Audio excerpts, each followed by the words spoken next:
و زۆرداری ڕژێمەکان لە ڕۆژهەڵاتی ناوەڕاست بۆچی گەیشتووە بە ئەم ئاستا. میوانەکانم هەریەک لە دکتۆر محەممەد ئەحسان شرۆڤەکاری سیاسی لە هەولێر ڕاستەوخۆ لەگەڵم دەبێ، هەروەها بەڕێز حافز عەبدوڕەحمان ئەندامی ئەنجومەنی یەمینداری ڕێکخراوی مافی مرۆڤ لە سووریا ڕاستەوخۆ لەگەڵم دەبێت. ئەگەر میوانی سێمیشم ئامادە بێ پێم وایە بەڕێز زۆر باشە، ئەم دوو میوانەمان لەگەڵ دەبێت. زۆر سپاس بۆ ئامادەبوونتان. دکتۆر محەممەد سەرەتا دەمەوێت لە تۆ بپرسم، ینی چی بەتایبەت لەم چەند ڕۆژانەی دوای ڕوخانی ڕژێمی ئەسەد تاوانکاریەکان تەواوی مرۆڤایەتی شۆ کردووە، چی وا لە دەسەڵاتێک دەکات کە بەم شێوەیە خەڵک سەرکوت بکات کۆمەڵکوژی ئەنجام بدات؟ بێشەکی زۆر زۆر سپاس. بەڕاست تۆ کە دەیت سەیری هەر نظامێک لە شەرق الأوسەطەکەی بیدون استثناء بەڵام بدەرەجاتی متەفاوت ئەوەش احتیماتەکە لە فترەی حکمی کە چەند درێژتر بێت جرایمەکان زیاترن. یەکەم شت من نابینم ئەم نظامێک شەرق الأوسەطی کە ئێمەمان هەیە ئێستاتیا یەکێک لە یەکێکی تر باشتر بێت بڕۆ بکە. ئەمڕۆ دوێنێ سەددام بۆ ئەمڕۆ ئەسەد سبەی دۆرنیە وڵاتێکی تر بێت بە تایبەت لەم بوقعی کە ئێمە تیاژین لەبەر دوو مستەڵەحمان هەیە. شرق الأوسطمان هەیە، شرق الأوسەخمان هەیە. شەرقی ئەوسەخ ئەم هەر چوار وڵاتان عێراقە، تورکیە، ئێرانە، سووریەیە. من پێ ئەڵێ مستەڵەحەکەی خۆمە پێ ئەڵێمە شەرق الأوسەخ وليس الشرق الأوسط. شرق الأوسط شلون من لشمال أفريقيا تاكو باكستاني دست بيكات نك أم بقعة عربية. أما احتمالات كات جزري كي ديني هيا، عشقي خوين هيا، عبادي پرستني تاك هيا، يعني يكيك ديتا للسلطة أبيتا رئيس مجتمعك ومنافقة عبادتي أو كابراك أوتوماتيكيا أبيتا ديكتاتور كنترولي بارشتيكي زور ديكتاتوريتا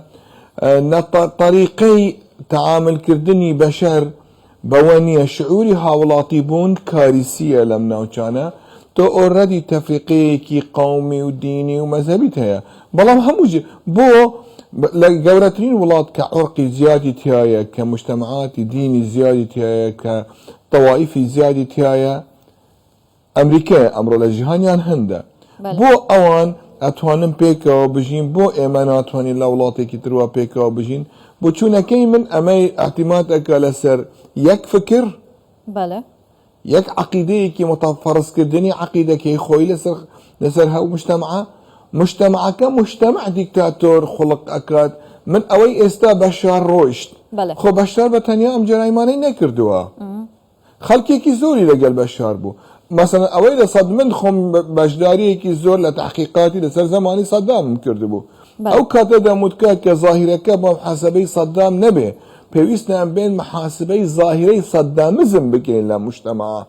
باشن لدوای 2006 2007 هموش تک جاری کی تر دوباره بو امروز دوباره ابی جاری کی تر پیوست شدی باش سوریه کان قازانچ لاخطاء کان عراقی کام کان عراق چه غلطی تیاهاتا کردن تاك أوشتا دوباره نبيت بروسي عدالي انتقالية كي خوي تاكو أجر حزيان ليا أو دوري خوين يعني بلاد سيركلا كراب وستيلا جيجايك بيوستا وابكين إما نمانتواني لعراق وابكين لبروا سير كان إما 2003 رزقار من نظام صدام دنياي كي قوري بكم مالمان هبو 2007 2011 2014 عيني أو جماعتنا قوري بكم مالي ترمان كيشف كلا منطقي أدوار قوري كابلا رفيقي حزبي بعض بوجاران بويتا مجاهديكي إسلامي لحييكي تر ريشي تراشت بويتا وكيلي خوال عرض دجي يزيد كان دجي كاكي كان دجي هاتشي كسيك لقال نبت باشان شيعة كان هاتن شيعة كان درچون لاواني تر زوزر خرابتر حقيقة اواني جرائم كاني شيعة لقال سنة كردي عراق قد كم ترنيه لك او جرائماني كبشار كدي لقال جريمك اما هموي بوچونا كيمن نقبول كردنا تطرف دينية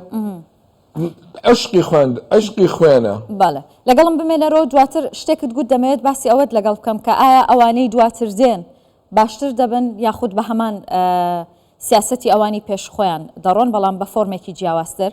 دەمەوێت میوانی سێمیشم بناسێنم بەڕێز ئەنسام بەدری چالاکوانی مەدەنی کە لە بەغداوە لە ڕێگەی سکایپەوە میوانم دەبێت سپاس بۆ ئامادەبوونی تۆش بەڕێز ئەنسام با لەگەڵ بەڕێز حافز عەبدوڕەحمان قسە بکەم کە ئەو ئەندامی ئەنجومەنی ئەمینداری ڕێکخراوی مافی مرۆڤە لە سووریا و ئێستا لە ئەڵمانیایە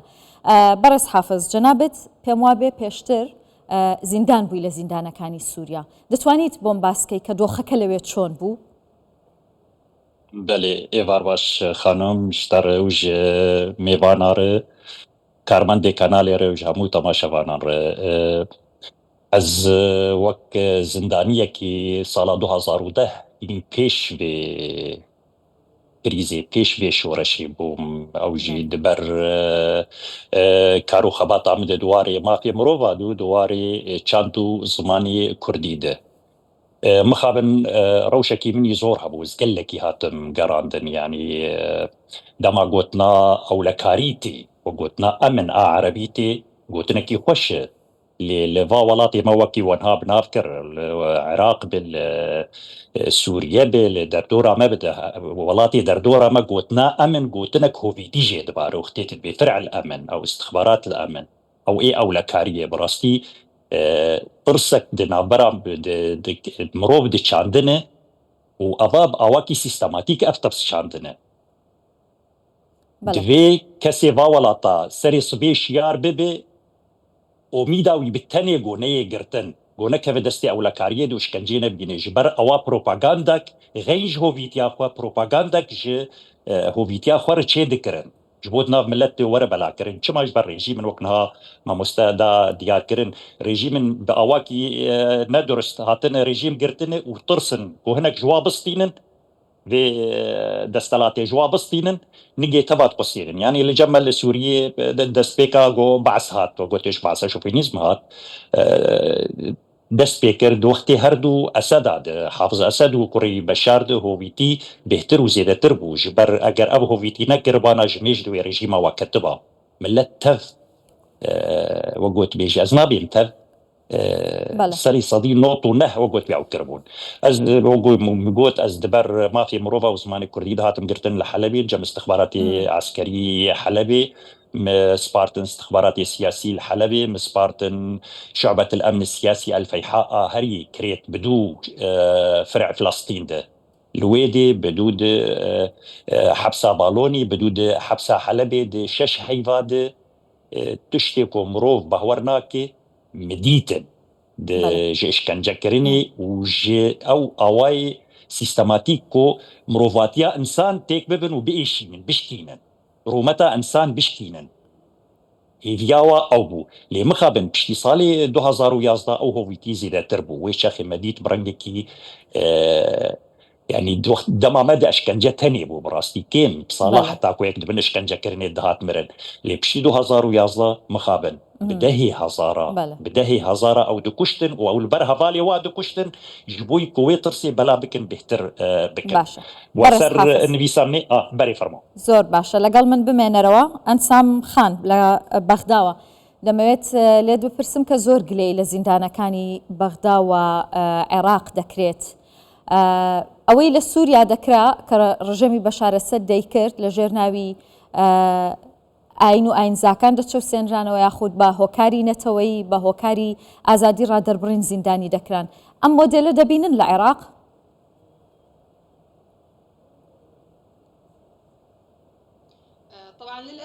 بەداخەوە کە ئێمە ژمارەیەکمان هەیە کە زۆر لەوانەی قوربانیانی ئازادی ڕادەربڕینە ئەوانەی خۆپیشاندانی ئاشتەواییان کردووە لە هاوڵاتیان ئەو گەنجانەشی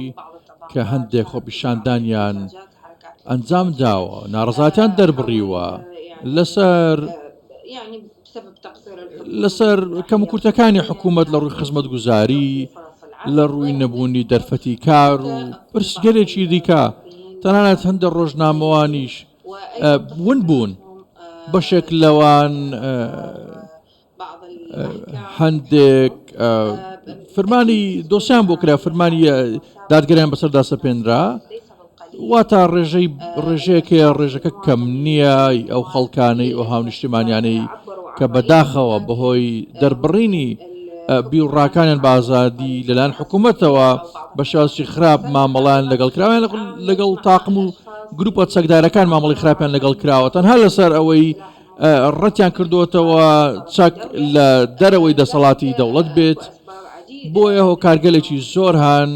کە کەوای کردووە ئیمڕۆ ئەو بارودۆخە هەبێت و زۆر لە هاونیشتیمانیان بند بکرێن و دەسەڵاتی دادگەری کە باس لەسەر بەخۆی دەکرێت بڵێ باشە دەسەڵاتێکی باشە بەڵام لە عێراق بابەتەکە لە بەغداد و هەندێک پارێزگەکان لە ڕێی دادگەکانەوە ناکرێت دۆسیەکان وە فەرمانە یاساییەکان لە دەرەوە دەکرێن دەتوانین بڵێن ماوەی 50 ساڵە و پرسانە و ئەو ئەشکەنجەشکە هەن بەر لەوە ئەنجام دەدرێن کە دۆشەکان بستنە بەردەم دادوەر بۆیە ئێمە تێبینی دەکەین دەبینین قوربانی زۆر هەن خەڵکانی زۆر هەنجانی خۆیان دەستداوە دەوڵەتانی دیکتاتۆر ئەمە ئەنجام بدەن بۆ مانەوەی خۆیان و پاراستنی خۆیان لەسەر کورسی دەسەڵات لە عێراق ئەمە بۆ دەکرێت.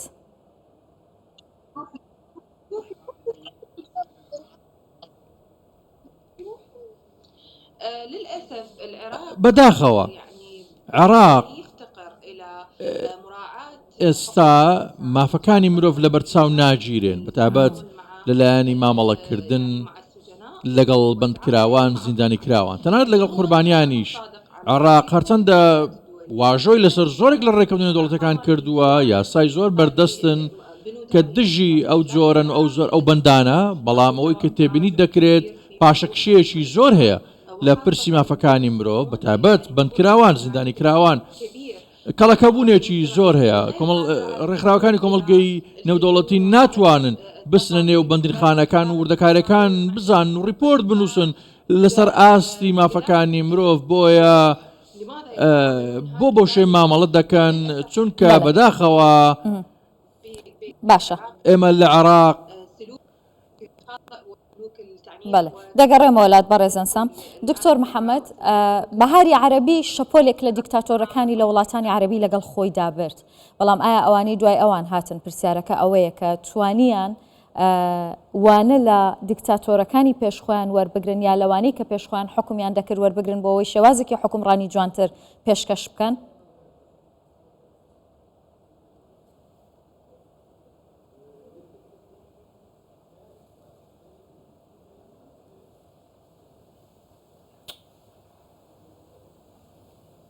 دکتۆر گوێبیستی دەنگی منیت؟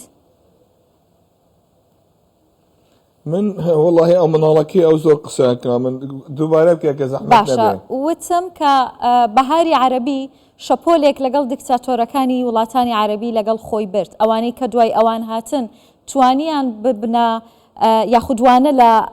کەسانی پێشخۆیان وەربگرن بۆ ئەوەی کە شێوازێکی حکومڕانی باشتر پێشکەش بکەن؟ پێشەکی پێت بڵێم بەڕاستی بەداخەوە لە منطقەی شەرق الأوسط جوانترین منطقەیە سەریعترین منطقەیە کە تاریخ خۆی لێ دووبارەکە دیکتاتۆریەت خۆی لێ دووبارەکە بوچ لەبەر نەبوونی دیموکراتیەتێکی حەقیقی ئەوروپا زۆر لە شەرق الأوسط متەخەلفتر بوو سیر کە لە دوای 46ەوە تا ئەمڕۆ وڵاتە ئەوروپەکانی ئەوانەی حەقیقی دیموکراتیەتێکیان هەیە شەڕێک لەنەوە بینی خۆیان دروست نەبوویە انقلابێکی عسکەری بەو شکلەی کە هەمانە نییە سجوونەکانی بەو شکلەی کە هەموو وڵاتێک سجن بەشێکی ضروریەتە لە مجتەمع بەڵام سجن نەبە مجتەمع بەشەر حەقی خۆیتی هەیە ئۆکەی تاریخ خۆی لێرە دووبارە ئەکات لەبەر عشقی سوڵتە نەبوونی نظامێکی دیموکراتی نەبوونی ڕێزگرتن لە مافی مرۆڤ نەبوونی سەقافەتێکی تەمامەن ئێمە لە ناوچەیەک ئەژین بۆ ڕەبیعی عەرەبی ئەوانەی لە دوای ڕەبیعی عەرەبی هاتن زۆربەیان تلمیزی ئەوان بوون لەوانیش زۆر خراپتر بوون زۆربەیان وڵاتێکی پێم بدەن ئەوەی کە لە دوای ڕەبیعی عەرەبی سەرکەوت و باشتر بوو وەزعەکەی لە پێش ڕەبیعی عەرەبی مانای ئەوە نییە من ئەڵێم خۆزگەما بوون خۆزگە هەر لە مێژەوە چوومان بەڵام خەمەکە من ئەوە تۆ ئەگە لە منتەقەی ناوچەیەک بژی ئومیەتێکی ئومیەی سەقافیت هەبێ ئومیەی دینیت هەبێ ینی خۆت لە ڕۆژهەڵاتی ناوەڕاست پەردەوایت هەبێ دکتۆرە من پرسیارە بکەم جگە لە عەرەب ینی ئیسرائیل فارس تورک کورد ئەمانش لە ڕۆژهەڵاتی ناوەڕاست ئەژین بۆچی زیاتر ئەم گۆڕانکاریانە لە دەوڵەتە عەرەبیەکان پێت بڵێم نان ئێمە لە ئەوان باشتر نین بەسەراحەت بە تۆ بڵێم ابدا من اليم تو سوفت ويري بي سيت هيا ما كنت توشت هيا بي سيت هيا اما زمانكي كرديتا كردي اما زمانكي كردي عربي اما زماني كردي فارسي اما زماني كردي عبري اما هم عيني سيت اب مشك من هيا لا بلان بدرجات متفاوت هندێک ئێمە هەندێک لێمە باشی خراپەکانین مانای ئەوە نییە زۆر باشین با فەخر بەخۆ نەکەین لە بڵێن ئێمە کوردین ئێمە هەموو شتێک باشترین وانە ئان ئیسرائیل نەخێر ئەو راپۆرتانی لەسەر ئیسرائیل دەرەچێت لە هەموو دنیا خراپتر لە مەنتەقەکەیتر بەڵام ئیسرائیل ناوێتە مقارنەکردن لەگەڵ حەماس بڕوا بکە ئەوەی ئەمڕۆ لە ئەسەدمان دیوە سوبەی لە تورکیەش دووبارە بێ ئەگەر ڕۆدوگان بچێت سوبە انقلابێک لە لای ئیران بێت 100,000 جار وێرانتر ئەبێت 100 فەزاحەتی پتر دەرەچێت لە ئیرانیش ئەمە کەلتوری ناوچەیە ئەمە کەلتوری ئەم ئەدیان و معتەقەداتانەی لێرەیە تۆ خۆت فەرسەکەی لەسەر خەڵکێکی تر پێویستە تۆ ئیلە وەکی تۆ بژیت تۆ لە هەمویان پێکەوە حەز ناکەن تۆ بژیت وەکی خۆت دەوێت بژیت حەزیان لێ تۆ بژی وەکی من دەموێت تۆ وەکی من بژیت نەقەبولکردنە فەرزکردنی ڕەیە فەرزکردنی بوچوونە فەرزکردنی دینە فەرزکردنی معتەقەدە فەرزکردنی کەلتورە فەرزکردنی زمانە سێ ڕبعی کوردەکانی سووریا قوربەسەک و زمانێکی خۆی نازانن سێ ڕبعی کوردەکانی خۆمان ئێمە تازە فێری زمانی کوردی بین بڕوا بکەن حقیقەت بلەخەس ئەوانەی زوو دەرچوونە لە وڵاتە تازە فێر بوون ئەوەی کە هەیە لە ئەوەی لە هەمووی گەورەتر مێموریەکەمان زۆر مەحدودە زۆر شت لە بیرەکەین گەڵ شتت لە بیر کرد معنای ئیمکانیەتی دووبارە بوون زۆر گەوەیە زۆر عەجەلەیەکی زۆری تیامەنە شتەکە دووبارە بێت یعنی ئەم ناوچەیە بەم شکلەیە چۆن دەوێت لە پرۆسێسێکی حقیقەت پرۆسێسێکی دموکراتی تەواو تەسقیفێکی تەمام خۆ دیرکردن لە تەطەڕوفێکی قەومی دینی مەذهەبی تەمام پاکردنی ڕۆشنبیریەکی تر ڕۆشنبیریەکی لە ناڵێم کەکە لە مافی مرۆڤ لە ئینسانیەتی لە مرۆڤاتی مرۆڤ بکەین بزانین منیش مرۆڤم تۆش مرۆڤی تۆ خۆت نەبچیت هەموو شتێکی کە هەیە لەسەر ئەجزا و لەسەر تەطەڕوفێکی تەمامە بکەیت حتى ئێمە متطرفین لە عشقیش متطرفین لە هەموو شتێک متطرفین لە فکری قومی متطرفین لە فکری دینی متطرفین لە هەموو فکری اجتماعی متطرفین بەداخەوە زۆر باشە لەگەڵم بمێنەرەوە بەڕێز حافز دەمەوێت بزانم ینی ژمارەیان زۆرە ئەو کەسانی کە زیندانی کراو بوون لە سووریا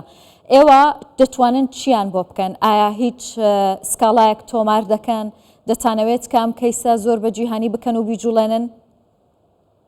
بله جمار براستی تشتێک و هاتن دوکۆمەنتکردن دەبێ ژوولۆ گەلێکی بهتر بێ ji ber ava 11 salê dawî têkilî û danûsandin û ew nebûyê hesanîbûna zêde bûn ku yek karibe serwext be hemû bin pêkirinê got çêbû bin êgo giha bi çi kesî bê dokumantkirin ji mar bi wê ژوولۆ gelekî zortir be bilindtir be bi gelekî hêvî omîdek me heye ku rejimekî nû were avakirin bi rastî gava pêşî ku dest pê bike giranîkî bilind bide mesela dadweriya ve ku hêzî wekî edala intîqaliyê ku ewna bingehekê ava bike ji hêlekê ve wek qetîakê bûyê çanda berê re be û ji hêrekê ve çandekî nû were avakirin ji ber çi niha doktor jî wekî da xuyakirin berya me ev rejîmên dîktatorî hov opozisyonekî nexweş wek xwe avakirin mixabin û em wa dibînin li ber çavê xwe niha aneka hat binavkirin di welatê buhara erebî teva de ئەوە تشتێکی gelekî zorroxtê ku ew qahêvî piştîva qase qurbaniya û veger rejîmekî xirabtir û tirsa melbêdê li Sûriyê jî eynî ew tirsê heyî dicî de piştî bi sed hezarê qurbaniyan dîse ew rejîm vegere em bihêvîne ku civaka navdewletî ew jî bi me re alîkar bê ku giraniyê bidin vê qonaxa ku kitê ku dadwerî cihê xwe lê bimeşî ne aramî eger dadwerî çê ne bi aramî tu carî nayê carna civaka navdewletî wekî Misrê wekî welatin din li aramiyê geriyan ew doseyê dadweriyê بێگومان ئێوەش وەکو ئەنجومەن یەمێنداری ڕێکخراوی مافی مرۆڤ لە سووریا پێویستە ینی ڕۆڵتان هەبێت لەو بوارەدا بەڕێز حافز عەبدوڕەحمان زۆر سپاس بۆ ئامادەبوونت لە ئەڵمانیا لەگەڵم بووی بەڕێز ئەنسام دەمەوێت لێت بپرسم کە ئایا ئێستا لە زیندانەکانی عێراق کەسانی بێتاوان هەن کە دەست بەسەر بن یاخود لەسەر تاوانی زۆر بچووک ساڵانێک بێت لە بەغدا دەست بەسەر بن یاخود لە هەر پارێزگایەکی دیکەی عێراق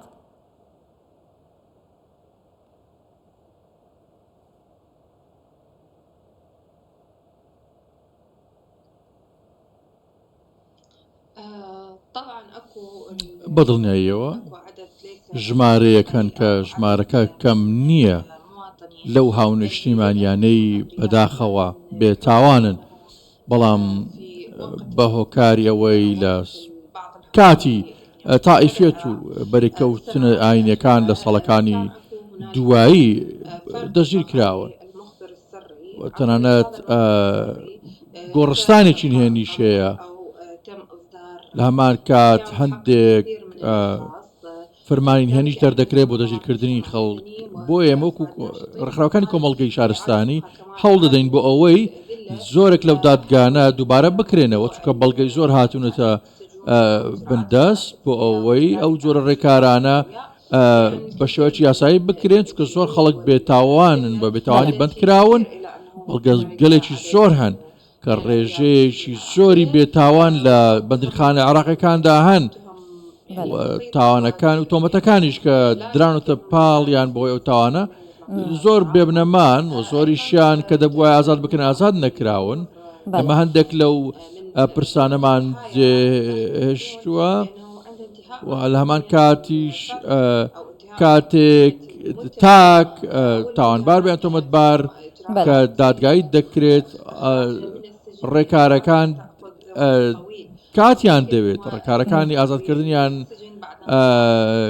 کاتی دەوێت و ڕەنجیشە بێتاوانەکانیش ماوەیەک دوای تاواکردنی ماوەکان بمێننەوە. زۆر سپاس. بەڵێ دەستخۆش. زۆر جاریش داوا لە خەڵک دەکرێت، لە هاوڵات لە خزمەکانیان دەکرێت، لە ماڵەکان دەکرێت پارە بدەن بۆ پڕکردنەوەی خزمەت گوزاریەکانیان. بۆیە زۆربەی بەندکراوەکان بەڵێ دەستخۆش. سپاس بەڕێز ئەنسام بەدری چالاکوانی مەدەنی کە لە بەغداوە لەگەڵم بووی. دکتۆر، ئەوەندەی کە لە قسەکانی تۆ تێگەیشتم کەواتە ئەمەوێت بپرسم ئایا ئاشتی لە ڕۆژهەڵاتی ناوەڕاست بووت بە شتێکی مستەحیل ئەگەر هەموو کەرەستەکانیشی بۆ ساز بکرێت؟ سیرکە تۆ کە باسی ئاشتیەکەیت ڕەبتێکە بە کەرامەت، کە باسی ئاشتیەکەیت ڕەبتێکە بە اقتصادی ئیکۆنۆمی، کە باسی ئاشتیەکەی ڕەبتێکە بە هەویەی ئیجتیماعی، کە باسی ئاشتیەکەی دوورکە لە تەطەڕوفی دینی. ئەم هەر چاشتانە ئەگەر کردت ئەتوانی ئاشتی بکەیت. ئاشتی بێ کەرامەت نابێ. ئەوانەی کە لێرەیان کە باسی ئاشتیەکەین زیاتر کەس کەرامەتی خەڵک تێکەدەن. گەل ئینسان هەستی بە کەرامەتی خۆی کرد و تێر بت بەڕاستی هەستی کرد هەویەی ئیجتیماعی جێگای ڕێزە و تەقەبولکردنە لە لای ترەوە، هەویەی خۆی معتەقدی خۆی دینی جێگای مەزهەبەکەی خۆی جێگای ڕێز و تەقەبولە لەوا کرد ئاشتی پێیا بێت. ئەمە ئەگە بێی سەیری بکەیت ئەمە 2500 ساڵە دەورەی عنف، دەورەی خوێن لەم ناوچەیە کاریسیە. لە کوردستان بە حەیاتی خۆمان 10 ساڵ لەسەرمان تێنەپەڕیوە لە تاریخ شەڕێکی گەورەمان نەبینێ بێ. ئایا ئەمە ڕێگای ژیانە؟ ئایا مشتەمەعێکی وای تۆ ئەتوانی تەمنیاتێکی وات هەبێ خەونێکی گەورەت هەبێ کە ئاشی لە دابین بکەیت لە وڵاتە؟ حقیقت ئەم فترەی کە ئێستا ئێمە تیاژین حەسەب علمی خۆم و سێرچی خۆم ریسێرچی خۆم لە 1991ەوە تا ئەمڕۆ ئەمە گەورەترین فترەیە لە تاریخی کورد، گەورەترین مووقعی عەردە کە پێکەوە توانیمانە بگرین و یەکەم جارە لە تاریخ. لە پێش ئەمە هیچ جارێکی تر تەجروبەیەکی وە متەکامل نەبوویە. پێویستە ئێمە زیاتر حیفاظ لەسەر بکەین، خۆمان دوورکەین لەم ناوچەیە و لەو شڵقاوەی کە هەیە نەبین بەشێک لەو شەرقە پیسەی ئێمە تیادا بکەین بۆ چوونێکی ترمان هەبێ. ئاشتی یعنی کەرامەت خوشکم، ئاشتی یعنی ئینسانیەت. ئەمە نابێ. ڕاستی خەڵک هەموو جیایە، خەڵک ئەفکاری جیای هەیە، ئەحزابی جیای هەیە، معتەقدی جیای هەیە، دینی جیایە، مەزهەبی جیای هەیە، بەڵام ئاستایشێکی ئاشتیەکی حقیقی هەیە، ئاشتیەکی ئیجتیماعی لەگەڵ نەفسی خۆی هەیە. ئێمە زۆربەمان لەگەڵ نەفسی خۆمان ئاشنین. لە شەرق ئەوسەط حقیقەت. زۆر سپاس دەکەم دکتۆر محەممەد ئەحسان، شرۆڤەکاری سیاسی لە هەولێر لەگەڵم بووی. سپاس. زۆر سپاس.